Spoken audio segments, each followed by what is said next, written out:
మనం అప్పుడప్పుడు గుర్తుపెట్టుకుని సినిమాల్లో డైలాగులు వింటాం, ఎరా తల్లిగా నీకు ఎప్పుడైనా అన్యాయం చేస్తాను ఏంటంటే ఖచ్చితంగా చేస్తారు. అది సినిమా, ఇది రియాలిటీ. అది రీలు, ఇది రియాలిటీ. ఖచ్చితంగా చేస్తారు. 2 పిల్లలు 3 పిల్లలు ఉంటే పేరెంట్స్లో లవ్లో బ్యాలెన్స్ తేడా ఉంటుందంటే మీరు రాసి పెట్టుకోండి, తేడా ఉంటుంది. పెద్దోడు పెద్దోడే, చిన్నోడు చిన్నోడే. ఎవరికి వేసే లెక్కలు వాళ్ళకు ఉంటే మీరు కావాలంటే మీరు రాసి పెట్టుకోండి.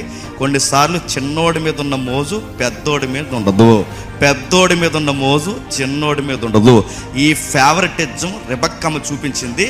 ఆవిడిచ్చిన సలహాలకి యాకోబు జీవితం ఏమైంది? 25 ఏళ్ళు లేనిపోని క్రైసిస్లో పడింది. నేను అడుగుతున్నాను, అది కూడా గాసిప్లోకి వస్తుందంటే రాదా? భర్త మాటలు సైడ్ నుండి విని ఆ మాటలు పట్టుకెళ్ళి కొడుకు ఎక్కించి ఇలాగలాగని చెప్పి ఆ కుటుంబంలో తలకాయ ఉండాల్సిన ఈవిడే కిరికిర్లు పెడితే ఆ కిరికిర్లకి ఆ ఎఫెక్ట్ ఎవరి మీద పడింది? దీని గాసిప్స్ అనరా? ఆవిడ ట్రూతే నడుతున్నాను, ఆవిడ సత్యమే మాట్లాడింది. ఏం సత్యం? అలా ఆయన మాట్లాడుతున్న నిజమే.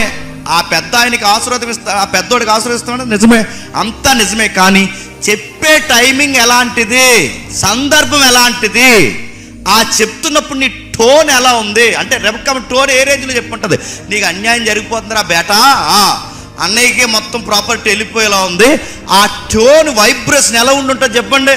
చెడగొట్టి ఎడగొట్టలేదా?